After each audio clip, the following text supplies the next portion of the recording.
Lift irrigation ద్వారానే ఖమ్మం జిల్లాలో గోదావరి జలాలను వినియోగించే పరిస్థితి ఉందన్నారు మంత్రి తుమ్మల నాగేశ్వరరావు. ఖమ్మం జిల్లా యాతలకుంటలో సీతారామ టన్నెల్ ట్రంక్ పనులను పరిశీలించారు.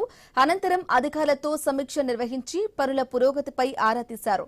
15 రోజుల్లో పూర్తిగా స్ట్రక్చర్లు పూర్తి చేయాలని అధికారులకు ఆదేశాలు జారీ చేశారు.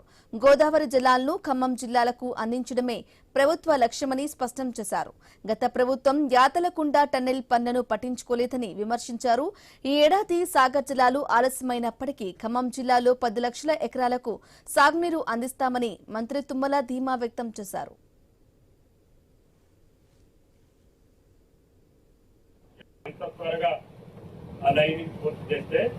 గోదావరి జలాలు సత్తుపల్లి యాతారకొండ ట్రంక్ ద్వారా రేతుపల్లి చెరువుకి, సత్తుపల్లి దేశకాంత చెరువుకి ఈ వర్షాకాలం సీజన్లోనే తీసుకెళ్లాలనేది నా ఆకాంక్ష. మెయిన్ కెనాల్కి కావాల్సింది 11,000 ఎకరాలు ల్యాండ్ ఎక్విజిషన్ కావాలి కాలువ తవ్వడానికి. ఇప్పుడు డిస్ట్రిబ్యూటరీ తవ్వడానికి ఇంకొక 11,000 ఎకరాలు కావాలి.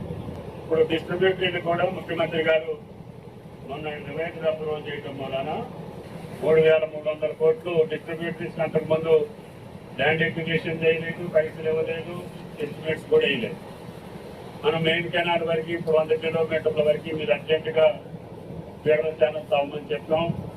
ఎస్టిమేట్స్ అయిపోయినాయి, టెండర్స్ అయిపోయినాయి, ల్యాండ్ ఎక్విజిషన్ జరుగుతుంది. ప్రతి నియోజకవర్గంలో మొట్టమొదటి నియోజకవర్గం పినపాక, అక్కడ కూడా మారేళ్లపాడు ఇరిగేషన్ పూర్తవుతుంది ఈ సీజన్లో. అక్కడ కూడా కెనాల్ తీసుకుంటే అక్కడ 25,000 ఎకరాలు నీళ్ళు వచ్చి ఈ సంవత్సరానికి.